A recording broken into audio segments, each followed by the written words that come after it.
ಭಾರತ್ ಮಾತಾ ಕಿ ವಂದೇ ವಂದೇ. ಇವತ್ತು ದಿನ ನಾನು ಎ ಭಾಷಾ ಅಂತ ಕರ್ನಾಟಕ ಪ್ರದೇಶ ಕಾಂಗ್ರೆಸ್ ಸಮಿತಿಯ ಅಧ್ಯಕ್ಷರಾಗಿ ಮಾಜಿ ಸೈನಿಕರ ವಿಭಾಗದಲ್ಲಿ ನನಗೆ ಗುರುತಿಸಿದ್ದಾರೆ ಅಧ್ಯಕ್ಷರಾಗಿ. ಈ ದಿನಾಂಕನಲ್ಲಿ ಮುಳಬಾಗಿಲು ತಾಲೂಕಿನಲ್ಲಿ ಸುಮಾರು ಯೋಧರು 300 ಜನ ಮೇಲೆ ಯೋಧರಿದ್ದಾರೆ. ಆ ಯೋಧರಿಗೆ ಎಲ್ಲ ಜವಾಬ್ದಾರಿ ನನಗೆ ನಮ್ಮ ಕಾಂಗ್ರೆಸ್ ಪಕ್ಷದಲ್ಲಿ ನನಗೆ ಗುರುತಿಸಿ ಇವತ್ತು ನನಗೆ ಅಧ್ಯಕ್ಷರು ಮಾಡಿದ್ದಾರೆ.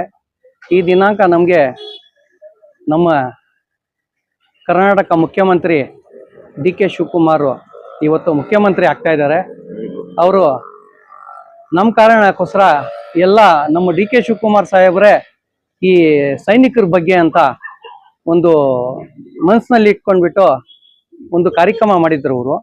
ಅದು ಯಶಸ್ವಿಯಾಗಿದೆ ಕರ್ನಾಟಕನಲ್ಲಿ. ಈ ದಿನಾಂಕ ನಾವು ಇವತ್ತು ಮುಖ್ಯಮಂತ್ರಿ ಈ ದಿನ ಶಪಥ ಮಾಡ್ತಾ ಇದ್ದಾರೆ. ಅವ್ರಿಗೆ ನಮ್ಮ ಕಡೆ ಅಭಿನಂದನೆ ಸಲ್ಲಿಸ್ತಾ ಇದ್ದೀನಿ ನಾನು ಅಧ್ಯಕ್ಷರಾಗಿ. ಜೈ ಹಿಂದ್, ಜೈ ಕರ್ನಾಟಕ. ಮಾಜಿ ಸೈನಿಕರಿಗೆ ಮಾನ್ಯ ಡಿ ಕೆ ಶಿವಕುಮಾರ್ ಸಾಹೇಬರು CM ಆಗಿ ಇವತ್ತು ಪ್ರಾರಂಭ ನಡೀತಾ ಇದೆ. ಇವತ್ತು ಮಾಜಿ ಸೈನಿಕರಿಗೆ ಹಲವಾರು ಸಮಸ್ಯೆಗಳು ಆಗ್ತಾ ಇದೆ, ಗೊತ್ತಾಗ್ತಾ ಇದೆ, ಸರ್ಕಾರಕ್ಕೆ ಗೊತ್ತಾಗ್ತಾ ಇದೆ. ನಮಗೆ ಮುಖ್ಯಮಂತ್ರಿ ಇವಾಗ ಹೊಸ ಆಗ್ತಾ ಇರೋದು ಇನ್ನ ಕಾರ್ಯಕ್ರಮಗಳು ಮತ್ತೆ ಸವಲತ್ತುಗಳು, ನಿವೇಶನ ಇರಲಿ, ಜಮೀನು ಇರಲಿ, ಮತ್ತೆ ವಾಟರ್ ಟ್ಯಾಕ್ಸ್ ಇರಲಿ, ಕಂದಾಯ ಟ್ಯಾಕ್ಸ್ ಇರಲಿ, ಎಲ್ಲ ನೀಡಕ್ಕೆ ಸರ್ಕಾರ ಮೊನ್ನೆ ಸಿದ್ದರಾಮಯ್ಯ ಸಾಹೇಬರು ಆದೇಶ ಮಾಡಿದ್ದಾರೆ. ಅದೇ ಆದೇಶ ಮೊನ್ನೆ ಮುಖ್ಯಮಂತ್ರಿ ಡಿ ಕೆ ಶಿವಕುಮಾರ್ ಸಾಹೇಬರು ಅದೇ ಮುಂದಿನಲ್ಲಿ ನಮಗೆ ಮಾಡ್ಕೊಂಡ್ಬಿಟ್ಟು ವ್ಯವಸ್ಥೆ ಮಾಡ್ಕೊಂಡ್ಬಿಟ್ಟು ನಮಗೆ ಸವಲತ್ತು ಮಾಡ್ಕೊಂಡ್ಬಿಟ್ಟು ಸೈನಿಕರಿಗೆ ಒಂದೇ ಒಳ್ಳೆ ಮಾಡಬೇಕು ಅಂತ ತಮ್ಮಲ್ಲಿ ನಿಗಮ ಮಾಡಬೇಕು ಅಂತ ನಮ್ಮಲ್ಲಿ ಮನವಿ ಮಾಡ್ತಾ ಇದ್ದೀನಿ. ಜೈ ಹಿಂದ್, ಜೈ ಕರ್ನಾಟಕ. ಎಲ್ರಿಗೂ ನಮಸ್ಕಾರ.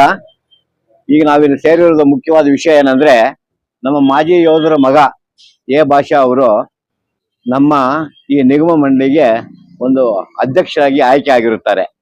ಆದ್ರಿಂದ ಅವರಿಗೆ ನಾವು ಮೊದಲು ಹೃತ್ಪೂರ್ವಕವಾದ ವಂದನೆಗಳನ್ನ ಅರ್ಪಿಸ್ತಾ ಇರುತ್ತೇವೆ. ಮತ್ತು ಈ ದಿವಸ ಡಿ ಕೆ ಶಿವಕುಮಾರ್ ಅವರು ಮುಖ್ಯಮಂತ್ರಿ ಆಗೋದಕ್ಕೆ ಈಗ ಆಗೋದಕ್ಕೆ ಪಾದಗ್ರಹಣ ಕಾಲಿಟ್ಟಿದ್ದಾರೆ. ಅವರಿಗೆ ನಮ್ಮ ಮಾಜಿ ಯೋಧರ ಟ್ರಸ್ಟಿನ ಪರವಾಗಿ, ಅವರ ಭಾಷಾ ಪರವಾಗಿ ಅಭಿನಂದನೆಗಳನ್ನ ಅರ್ಪಿಸ್ತಾ ಇರುತ್ತೇವೆ. ಮತ್ತು ನಮ್ಮ ಮಾಜಿ ಯೋಧರಿಗೆ ಸಿದ್ದರಾಮಯ್ಯ ಸರ್ಕಾರದಲ್ಲಿ ನಿಗಮ ಆಗಬೇಕು ಅಂತೇಳಿ ಒಂದು ಬೇಡಿಕೆ ಇಟ್ಟಿದ್ವು, ಆದ್ರೆ ಅದು ಈಡೇರಲಿಲ್ಲ. ಈಗ ಡಿ ಕೆ ಶಿವಕುಮಾರ್ ಸಾಹೇಬರು ಮುಖ್ಯಮಂತ್ರಿ ಆಗಿರುತ್ತಾರೆ. ಆದ್ರಿಂದ ಅವರಲ್ಲಿ ನಾವು ಮನವಿ ಮಾಡ್ತಾ ಇರ್ತೇವೆ, ಆದಷ್ಟು ಬೇಗ ನಮ್ಮ ಮಾಜಿ ಯೋಧರದ್ದು ಒಂದು ನಿಗಮ ಆಗಬೇಕು ಅಂತ ನಾವು ಮನವಿ ಮಾಡ್ತಾ ಇರ್ತೇವೆ. ಯಾಕಂತ ಹೇಳಿದ್ರೆ ಎಲ್ಲರೂ ನಿಗಮ ಮಾಡ್ಕೊಂಡಿದ್ದಾರೆ, ಮಾಜಿ ಯೋಧರಿಗೆ ಮಾತ್ರ ನಿಗಮ ಮಂಡಳಿ ಮಾಡಿಲ್ಲ. ಆದ್ರಿಂದ ಮಾಜಿ ಯೋಧರಿಗೆಲ್ಲ ಸೇರಿ ಒಂದು ನಿಗಮ ಮಂಡಳಿ ಮಾಡಬೇಕು ಅಂತೇಳಿ ಅವರಲ್ಲಿ ನಾವು ಪ್ರಾರ್ಥಿಸ್ತಾ ಇದ್ದೇವೆ. ಮತ್ತು ನಮಗೆ ಆರ್ಮಿ ಸರ್ವಿಸ್ ಮ್ಯಾನ್ಗೆ, ಎಕ್ಸ್ ಸರ್ವಿಸ್ ಮ್ಯಾನ್ಗೆ ಏನೇನು ಸೌಲಭ್ಯಗಳಿದೆ ಆ ಸೌಲಭ್ಯಗಳನ್ನೆಲ್ಲ ದಯವಿಟ್ಟು ಕೊಡಿಸ್ಬೇಕು ಅಂತೇಳಿ ನಾವು ಡಿ ಕೆ ಶಿವಕುಮಾರ್ ಅವರನ್ನ ಮನವರಿಸ್ತಾ ಇರ್ತೇವೆ. ಅವರಿಗೆ ನಮ್ಮ ಆರ್ಥಿಕ ಶುಭಾಶಯಗಳನ್ನು ಕೋರುತ್ತಿರುತ್ತೇವೆ. ಜೈ ಹಿಂದ್.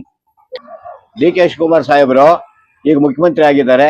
ಮಾಜಿ ಯೋಧರ ಪರವಾಗಿ ಅವರು ನಿಂತ ಪಕ್ಷದಲ್ಲಿ ನಿಂತಿದ್ದೇ ನಿಲ್ತ್ರೆ ಎಲ್ಲಾ ಮಾಜಿ ಯೋಧರು ಅವರಿಗೆ ಬೆಂಬಲ ಸೂಚಿಸ್ತೀವಿ ಅಂತೇಳಿ ಈ ಮೂಲಕ ಅವರಿಗೆ ಮನವರಿಕೆ ಮಾಡ್ತಾ ಇರ್ತೀವಿ. ಜೈ ಹಿಂದ್.